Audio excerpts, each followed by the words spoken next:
Hello student, আসসালামু আলাইকুম সবাইকে। আজকে আমরা শিখবো গ্রামাটিক্যালের অত্যন্ত গুরুত্বপূর্ণ একটি পার্ট, চেঞ্জিং সেন্টেন্সের অ্যাফার্মেটিভ থেকে নেগেটিভের রূপান্তর। মানে আজকে আমরা শিখবো কিভাবে একটি অ্যাফার্মেটিভ বাক্যকে, মানে একটা হাবোধক বাক্যকে, অ্যাফার্মেটিভ মানে হচ্ছে কি হাবোধক বাক্য, আর নেগেটিভ মানে হচ্ছে কি নাবোধক বাক্য, মানে একটি হাবোধক বাক্যকে কিভাবে নাবোধক বাক্যে রূপান্তর করতে হয় এই জিনিসটা আমরা শিখবো। এখন আমরা আগে একটু জেনে নিই যে আসলে অ্যাফার্মেটিভ এবং নেগেটিভ বাক্য কি। যেমন এখানে বলা হয়েছে যে অ্যাফার্মেটিভ সেন্টেন্স কি, যে সেন্টেন্স দ্বারা হাবোধক বিবৃতি বোঝায়, মানে তুমি বর্ণনামূলক বাক্য অ্যাসারেটিভ বাক্য যেগুলা, ওই অ্যাসারেটিভ বাক্যগুলোর মধ্যে যেগুলো হাবোধক সেগুলাকে বলা হয় অ্যাফার্মেটিভ সেন্টেন্স। আর ঠিক যেগুলা নাবোধক বাক্য ঠিক ওইগুলাকে বলা হয় কি নেগেটিভ সেন্টেন্স। আশা করি অ্যাফার্মেটিভ এবং নেগেটিভের বিষয়টা তোমাদের ক্লিয়ার হয়েছে। এখন এই যে পরিবর্তনটা আমরা করবো, একটা কথা মনে রাখবা, আমরা বাক্য যখন এক জায়গা থেকে আরেক জায়গায় রূপান্তর করব, মানে আমরা এই যে একটা বাক্যকে, যেমন অ্যাফার্মেটিভকে আমরা কি করব, নেগেটিভ বাক্যে রূপান্তর করব। আমরা জাস্ট এখানে মানে রূপান্তরটা করব, এখানে কোনোভাবেই কিন্তু অর্থের পরিবর্তন হবে না, আমরা গঠনের পরিবর্তন করব। ঠিক আছে, যেমন এখানে আমাদেরকে বলছে যে অ্যাফার্মেটিভ টু নেগেটিভ চেঞ্জ এমন ভাবে করতে হবে যাতে বাক্যের অর্থের কোনো পরিবর্তন না হয়। এই জিনিসটা আমাদেরকে একটু খেয়াল করতে হবে। যেমন আমরা মনে করো এখানে বললাম he is a good boy, আমরা এটা লিখলাম, লেখার পরে এটাকে আমরা, এটা একটা হাবোধক বাক্য, তাহলে এটাকে আমরা নেগেটিভ করব। এখন তুমি যদি বলো যে হি ইজ নট, আমরা এখানে শুধু একটা নট লাগাই দিব আ গুড বয়, তাইলে কিন্তু এটা হবে না, কারণ তুমি তো অর্থই চেঞ্জ করে দিয়েছো। এখানে তোমাকে বলছে কি সে একজন ভালো ছেলে, তাহলে তুমি ওই ভালো ছেলেটা কি করছো, এখানে ভালো ছেলে নয় বানাই দিছো, তার মানে কি অর্থের পরিবর্তন হয়ে গেছে। তাহলে এই অর্থের পরিবর্তন হবে না, তুমি জাস্ট এখানে গুডটাকে পরিবর্তন করে যদি ব্যাড দাও, তাহলে he is not a bad boy, সে খারাপ ছেলে না। তাহলে খারাপ ছেলে না যেহেতু, তাহলে তার মানে সে কি ভালো ছেলে। তাহলে আমাদের অর্থেরও পরিবর্তন হলো না, আমাদের বাক্যের গঠনটা পরিবর্তন হলো, আমাদের বাক্যের রূপান্তরটাও শেষ হলো। তাহলে এই কথাটা একটু মাথায় রাখতে হবে। এবার আমরা আজকে এই যে অ্যাফার্মেটিভ থেকে নেগেটিভে নেওয়ার প্রথম রুলস, যেটা এইটা কিন্তু খুব বেশি আসে, তোমরা এই জিনিসটা, এই রুলসটা একটু ভালো করে বুঝো। অ্যাফার্মেটিভ সেন্টেন্সে যদি অনলি বা অ্যালোন থাকে, মানে তুমি বাক্যের মধ্যে কোথাও দেখছো, মানে একটা অ্যাফার্মেটিভ বাক্য তোমাকে নেগেটিভে নিতে বলছে, তুমি কোথাও দেখছো কি অনলি বা অ্যালোন আছে, মানে ওই বাক্যের মধ্যে, এবং সেটা যদি কোনো ব্যক্তিকে বোঝায়, মানে ওই অনলি বা অ্যালোন, আমি তিনটা এক্সাম্পল রাখছি, সমস্যা নেই। যদি কোনো ব্যক্তির ক্ষেত্রে অনলি বা অ্যালোন থাকে তখন সেখানে হবে নান বাট, মানে ওই অনলি বা অ্যালোনের পরিবর্তে কি হবে নান বাট, আর কোনো পরিবর্তন হবে না। জাস্ট ওই জায়গায় এই অনলি বা অ্যালোনের জায়গায় কি দিব, নান বাট দিব। কার ক্ষেত্রে, ব্যক্তির ক্ষেত্রে। এরপরে যদি বস্তুকে নির্দেশ করে, এখানে বস্তু হবে, যদি কখনো কি কোন রকম কোন বস্তুকে নির্দেশ করে অনলি দেওয়া হয় তখন সেখানে হবে নাথিং বাট, কি হবে নাথিং বাট। আর অনলি বা অ্যালোন যদি কোনো সংখ্যা পরিমাণ, মানে কোনো বয়স বা কোনো টাকার পরিমাণ, যে কোনো একটা পরিমাণকে, সংখ্যা পরিমাণকে বোঝায়, তখন সেখানে আমরা দিব কি নট মোর দেন অথবা নট লেস দেন। যদি বেশি বোঝায় নট মোর দেন, কম বোঝালে হবে নট লেস দেন। আশা করি বুঝছো। আমরা কিছু এক্সাম্পল করি, যেমন বলছে only god can help us, শুধুমাত্র আল্লাহ আমাদেরকে মানে সাহায্য করতে পারে। আল্লাহকে আমরা একটা ব্যক্তি ধরলে, তাহলে এখানে হচ্ছে এই অনলি বা অ্যালোনের জায়গায় হবে নান বাট, জাস্ট এই জায়গায় হবে কি নান বাট। এরপরে god can help us, sorry এখানে ফুল স্টপ হবে না, এখানে হবে ফুল স্টপ। তাহলে এই হচ্ছে আমাদের কি, এই যে মানে ব্যক্তির ক্ষেত্রে অনলি বা অ্যালোনের রুলস এর পরিবর্তন, জাস্ট অনলি বা অ্যালোনের জায়গায় নান বাট বসে যাবে।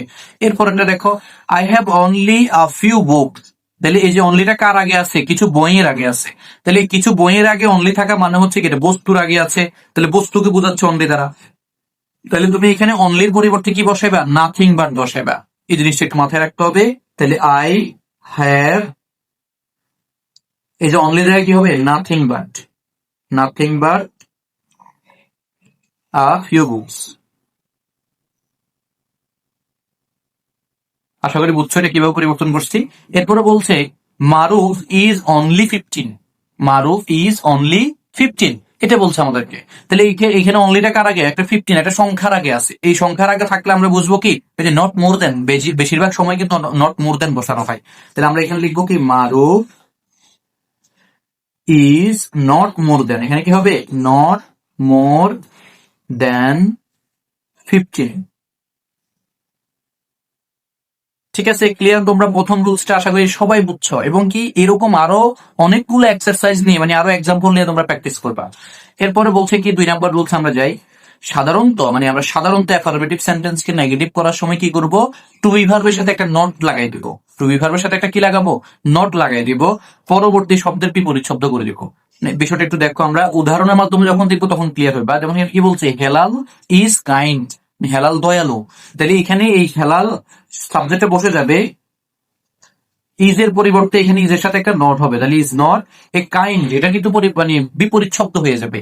ওই যে আমি এর আগে বুঝাইলাম, এখানে এই যে গুডের পরিবর্তে কি দিয়েছিলাম, ব্যাড দিয়েছিলাম, যেহেতু আমরা নট দিছি না বোধক কথা আনছি, তাহলে একটা অর্থের পরিবর্তন করার জন্য মানে ওই যে এই শব্দের অর্থটা একই রকম রাখার জন্য আমরা কি করবো, শব্দটার বিপরীত শব্দ করবো। তাইলে কাইন্ডের বিপরীত শব্দ হচ্ছে আনকাইন্ড, KIND। ঠিক আছে, তাহলে এটার কিন্তু আমরা এই যে নেগেটিভ করলাম, এর দ্বিতীয় রুলস আশা করি তোমরা বুঝছো। এবার চলে যাবো আমরা 3 নম্বর রুলসে। 3 নম্বর রুলস আমাদেরকে বলছে কি, অ্যাফার্মেটিভ সেন্টেন্সে মাস্ট থাকলে এ পরিবর্তে ক্যান নট বাট, যদি কোথাও মাস্ট থাকে, মাস্টের পরিবর্তে কি বসবে, ক্যান নট বাট অথবা ক্যান নট হেল্প। এখন আমরা কখন ক্যান নট বাট বসাবো আর কখন ক্যান নট হেল্প বসাবো। ক্যান নট হেল্প বসাইবার পরে একটু কাজ আছে, কিন্তু ক্যান নট বাট বসানোর পরে কোনো কাজ নাই। তা আমি তোমাদেরকে প্রেপার করবো সব সময় মাস্ট থাকলে ক্যান নট বাট বসাই দিবা, তাহলে কোনো কাজ নেই। আর যখন ক্যান নট হেল্প বসাইবা তখন তোমার ওই ভার্ব যেটা থাকবে, ভার্বের সাথে একটা আইএনজি যুক্ত করতে হবে তোমাকে। তাহলে এখানে যেমন বলছে, উই মাস্ট অবে আওয়ার টিচার্স। ঠিক আছে, তাহলে এই জায়গায় তুমি এই যে মাস্টের জায়গায় কি বসাইছে, ক্যান নট হেল্প বসাইছে। তাহলে এই ক্যান নট হেল্প বসানোর কারণে তোমার কি হয়েছে, অবেটা যে ভার্ব, অবের পরিবর্তে এখানে আইএনজি হয়েছে, অবেইং। কি হয়ে গেছে, অবেইং। আর তুমি যদি এখানে ক্যান নট বার্ড বসাইতা, এই যে উই ক্যান নট বার্ড বসাইলে, আর এখানে আমরা দিতে হবে কি, অবে দিতে হবে, আর বাকিটা ঠিক থাকবে। ওই যে we can not but অবে our teachers. তাহলে এই যে দেখো, তুমি যদি ক্যান নট বাট বসাও কোনো চেঞ্জ হবে না, জাস্ট মাস্টের জায়গায় ক্যান নট বাটটা বসে দিবা। আর যদি ক্যান নট হেল্প বসাও তখন ভার্বের সাথে আইএনজি যুক্ত করতে হবে। তাহলে আশা করি 3 নম্বর রুলসটা বুঝছো। এবার আমরা চলে যাবো 4 নম্বর রুলসে। 4 নম্বর রুলসে আমাদেরকে বলছে কি, এটা একটু দেখো সুন্দর করে বুঝো। অ্যাফার্মেটিভ থেকে নেগেটিভের রুলস একটু বেশি, তবে রুলস গুলা খুবই ইজি। একটু নোট করে তুমি যদি মাথায় রাখো, অবশ্যই তোমরা নোট করবা, খাতা কলম নিয়ে বসবো, অবশ্যই নোট করবা। তাহলে নোট করে যদি একটু সবগুলোকে একটু মাথায় রাখতে পারো, তুমি অ্যাফার্মেটিভ থেকে নেগেটিভের যে কোনো তোমাকে প্রশ্ন দিলে তুমি পারবা। 4 নম্বর রুলসে কি বলছে, অ্যাফার্মেটিভ সেন্টেন্সে এভরি থাকলে, অ্যাফার্মেটিভ সেন্টেন্স কি থাকলে, এভরি থাকলে, এভরি এর পরিবর্তে দেয়ার ইজ নো হবে। এরপর এভরি এর পরের অংশ বসে যাবে, এরপর হবে কি বাট। আর তুমি যদি ক্যান নট হেল্প বসাও তখন বার প্লাস আইএনজি দিতে হবে। তো আমরা ক্যান নট হেল্পে যাবো না, জাস্ট হচ্ছে কি বাটেই থাকবো। তাহলে এখানে আমরা কি লিখবো, এই যে এভরি এর পরিবর্তে কি হবে, দেয়ার ইজ নো। এভরি এর পরিবর্তে আমরা কি দিব, দেয়ার ইজ নো। আশা করি বুঝছো। এভরি এর পরে কি আছে, মাদার আছে, এটা বসাই দিব, মাদার। তারপর হচ্ছে কি বলছে, পরের শব্দ বসানোর পরে, এভরি এর পরের শব্দ বসানোর পরে বার্ড দিতে হবে। তাহলে there is no mother bird. এবার পরে যা কিছু আছে সব বসে যাবে, loves her child, loves her child. এখন এখানে তুমি যদি কি বসাইতে, এই যে বার্টের জায়গায় ক্যান নট হেল্প বসাইতা, তখন তোমাকে কি দিতে হয়, এখানে যে লাভস এর জায়গায় কি দিতে হবে, লাভিং দিতে হবে, লাভিং হার চাইল্ড। আশা করি বুঝছো। এরপরে এখানে এভরিবডি হেটস এ লায়ার, এখানে তুমি এভরি এর পরিবর্তে দিতে হবে কি, দেয়ার ইজ নো। তাহলে দেয়ার ইজ নো, আর বডির জায়গায় বডিটা বসবে। এরপর হচ্ছে হেডস, সরি বাট হবে, এটা একটু মাথায় রাখতে হবে, বাট হবে। তারপরে বাকি অংশ বসে যাবে, হেডস এ লায়ার। বুঝছো আশা করি তোমরা। এরপরে আমরা চলে যাবো 5 নম্বর রুলসে। বলছে কি, অ্যাজ সুন অ্যাজ। এখানে প্রত্যেকটা রুলসের মধ্যে একটা কমন ব্যাপার আছে, যেটা খুবই, তোমরা যদি একটু তীক্ষ্ণ দৃষ্টিতে দেখো, দেখবা যে প্রতিটা রুলসের মধ্যে দেখবে একটা ওয়ার্ড, শুধু একটা ওয়ার্ড তুমি মাথায় রাখলে ওই ওয়ার্ডের পরিবর্তে আরেকটা ওয়ার্ড বসাই দিবা, তাহলে তোমার রুলসটা শেষ হয়ে যাবে। এরপর হচ্ছে কি, এখানে অ্যাজ সুন অ্যাজ দিয়ে অ্যাফার্মেটিভ সেন্টেন্স শুরু হলে অ্যাজ সুন অ্যাজ এর জায়গায় কি হবে, নো সুনার হ্যাড হবে। তারপরে সাবজেক্ট যেটা আছে বসে যাবে, প্রিন্সিপাল ভার্বের ফার্স্ট পার্টিসিপল ফর্ম করতে হবে, বাকি অংশ বসবে, দেন হবে, প্রথম ক্লজের বাকি অংশ বসবে, দ্বিতীয় ক্লজ বসে যাবে। আমরা একটু করি এটা, অ্যাজ সুন অ্যাজ এর পরিবর্তে কি হবে, no sooner had, no sooner had. তারপর তোমাকে বসাইতে হবে কি সাবজেক্ট, এখানে সাবজেক্ট কি আছে, দ্য রেইন। কেমন। এরপরে তোমাকে বলছে কি প্রিন্সিপাল ভার্বের ফার্স্ট পার্টিসিপল ফর্ম স্টপড এর ফার্স্ট পার্টিসিপল ফর্ম স্টপড হবে, স্টপ। ওকে, এরপর হচ্ছে এখানে তোমার বলছে বাকি অংশ, আমাদের প্রথম ক্লজ আর কোনো বাকি অংশ নেই। এরপরে যে একটা কমা আছে না, এই কমার জায়গায় হবে দেন, কি হবে, দেন। এই কমার জায়গায় দেন হবে, আর দ্বিতীয় ক্লজ পুরাটা বসে যাবে, we started playing, we started flying. Okay, এরপর হচ্ছে রুল 6, অ্যাফার্মেটিভ সেন্টেন্সটি যদি সুপারলেটিভ ডিগ্রি হয় তবে নেগেটিভ করার সময় নিচের নিয়মটা একটু অনুসরণ করতে হবে। নিচের নিয়মটা একটু দেখি। তোমাকে বলছে কি প্রথমে নো আদার বসাইতে হবে। সুপারলেটিভ ডিগ্রি কিভাবে বুঝবা? যদি কখনো মোস্ট থাকে, দেখো মানে মাঝখানে যদি অ্যাডজেক্টিভের আগে কি থাকে, মোস্ট থাকে, তখন তুমি বুঝতে হবে সুপারলেটিভ বাক্য। অথবা যদি অ্যাডজেক্টিভের শেষে ইএসটি অথবা এইচটি, ইএসটি অথবা এইচটি এরকম ওয়ার্ড থাকে, মানে এরকম এগুলাকে আমরা বলতে পারি সাফিক্স। যদি এরকম সাফিক্স থাকে আর মোস্ট যদি থাকে প্রথমে, তখন তুমি বুঝবে এটা সুপারলেটিভ বাক্য। ঠিক আছে? আর তাছাড়া অ্যাডজেক্টিভের আগে একটা দি থাকে সুপারলেটিভে, তাহলে সুপারলেটিভ বাক্য এটা বুঝে নিবা। সুপারলেটিভ হইলেই তখন তোমাকে কি করতে হবে, ওই যে প্রথমে নো আদার বসাইতে হবে। আমরা নো আদার বসাইলাম, নো আদার বসানোর পরে তোমারা বলছে সুপারলেটিভের পরের অংশ, তাহলে সুপারলেটিভ এখানে হচ্ছে মোস্ট টকেটিভ। তাহলে মোস্ট টকেটিভ যেটা, এটার পরের অংশকে গার্ল ইন দ্য ক্লাস, তাহলে no other girl in the class. ঠিক আছে?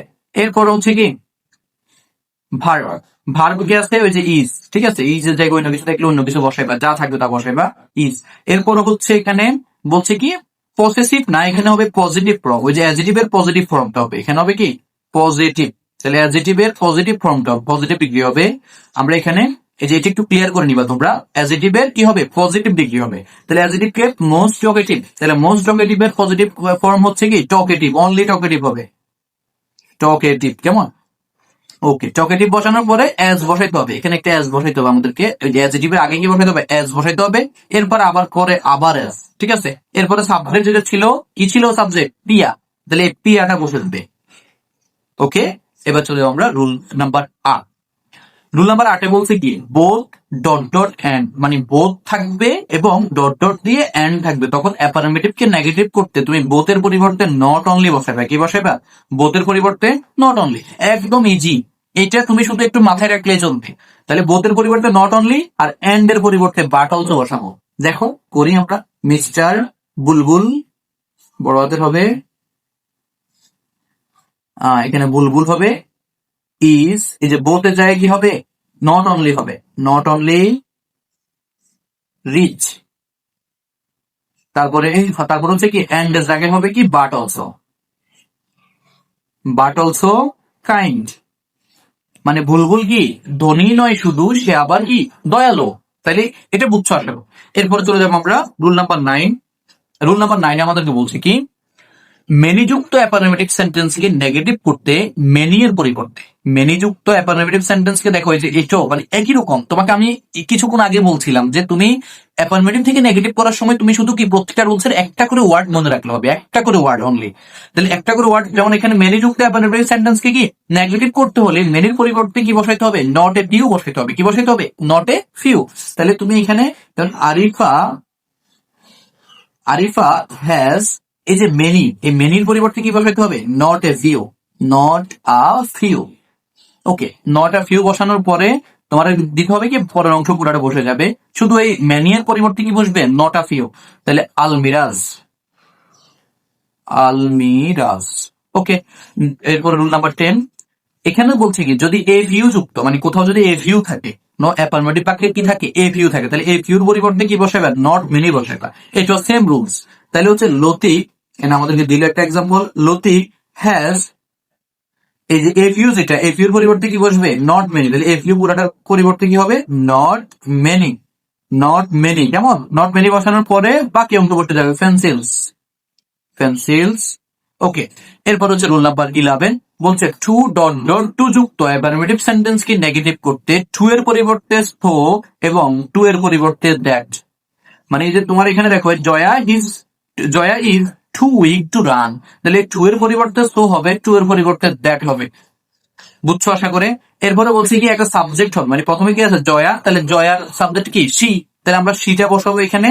এরপরে তুমি যদি এখানে দেখবা যেমন উইক দুর্বল, এখানে আছে কি রান, তাহলে রানটা বা হচ্ছে এখানে কি ইজ আছে, তাহলে তুমি দেখছো এটা প্রেজেন্ট ফর্ম পুরাটা। যদি প্রেজেন্ট টেন্স হয় তাহলে ক্যান নট হবে, যদি পাস্ট টেন্স হয় তাহলে কি হবে, কুড নট হবে। তারপর বাকি অংশ বসে যাবে। তাহলে আমরা লিখি জয়া ইজ, টু এর জায়গায় সো, এরপর উইকের জায়গায় বসবে, টু এর জায়গায় দ্যাট হবে, টু এর জায়গায় দ্যাট। এরপরে কি হবে, একটা সাবজেক্ট হবে, জয়ার সাবজেক্ট হচ্ছে কি সি। ওকে, সি বসানোর পরে হচ্ছে can not, she can not হবে এখানে, যেহেতু এটা পুরাটা প্রেজেন্ট ফর্ম, তাহলে ক্যান নট, এরপরে ভার্বটা বসে যাবে can not run. Okay, can not run. Last rule, একদম আজকের লাস্ট রুল, এটা আরো ইজি। দেখো বলছি কি, অলওয়েজ যুক্ত মানে কোন অ্যাফার্মেটিভ বাক্য যদি কি থাকে, অলওয়েজ থাকে, অলওয়েজ যুক্ত অ্যাফার্মেটিভ সেন্টেন্স কে নেগেটিভ করতে ওই অলওয়েজ এর পরিবর্তে কি বসাইতে হবে, নেভার বসাইতে হবে। অলওয়েজ এর পরিবর্তে কি বসাবো, নেভার বসাবো। এবং অ্যাফার্মেটিভ অর্থবোধক যে শব্দটি থাকবে, মানে হচ্ছে তুমি এখানে একটা অ্যাডজেক্টিভ খুঁজে নিবা, ওই অ্যাডজেক্টিভটা কি করতে হবে, বিপরীত শব্দ করে দিতে হবে। এটা আমি দেখো বিপরীত শব্দ কয়টার মধ্যে আসছে, দুইটার মধ্যে। দেখো রুল নাম্বার 12 এবং রুল নাম্বার 2, এই দুইটা রুলস এর মধ্যে কিন্তু আমাদের কি আছে, বিপরীত অর্থ প্রকাশ করার জন্য কথা বলা আছে। আর বাকি একটার মধ্যেও কিন্তু বিপরীত অর্থ লেখার জন্য নাই। ওখানে জাস্ট হচ্ছে তোমাকে পরিবর্তনটা দেখাইছে, যে একটা ওয়ার্ড থাকলে তুমি আরেকটা ওয়ার্ড বসে দিলে নেগেটিভ হয়ে যাবে। ঠিক আছে, তাহলে তুমি হচ্ছে কি এই দুটো একটু মাথায় রাখতে হবে। যদি কি একটা টু বি ভার্বের সাথে তুমি নট লাগাই নেগেটিভ করতে যাও, তখন তোমাকে সেখানে কি করতে হবে, ওই যে অ্যাডজেক্টিভে কি করতে হবে, বিপরীত শব্দ মানে অপোজিট ওয়ার্ডটা লিখতে হবে। আর যখন তুমি অলওয়েজ যুক্ত অ্যাফার্মেটিভ বাক্যকে নেগেটিভ করবা, তখনও তোমাকে কি করতে হবে, ওই যে নেভার যখন করবে তখন তোমাকে বিপরীত শব্দটা অর্থাৎ অপোজিট ওয়ার্ডটা লিখে দিতে হবে। যেমন এখানে উই শুড, আমরা লিখি উই শুড, অলওয়েজ থাকা হবে নেভার, উই শুড নেভার। রিমেম্বারটা হচ্ছে কি মনে রাখা, মনে রাখার বিপরীত অর্থ কি, ভুলে যাওয়া। তাহলে ভুলে যাওয়া মানে কি, ফরগেট, লিখি ফরগেট দা ম্যাট্রিক্স,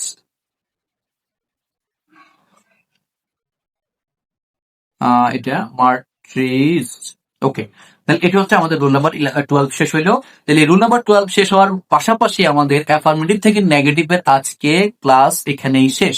আশা করি প্রত্যেকে এই 12টা রুলস ভালো করে বুঝেছে, এবং এই 12টা রুলস যদি তোমরা ভালো করে আয়ত্ত করতে পারো, অ্যাফার্মেটিভ থেকে নেগেটিভ কখনো তোমার সমস্যা হবে না। এবং প্রত্যেকে আরো অনেকগুলো এক্সাম্পল খুঁজে নিয়ে প্র্যাকটিস করবা। তো ভালো থাকবে সবাই, আসসালামু আলাইকুম।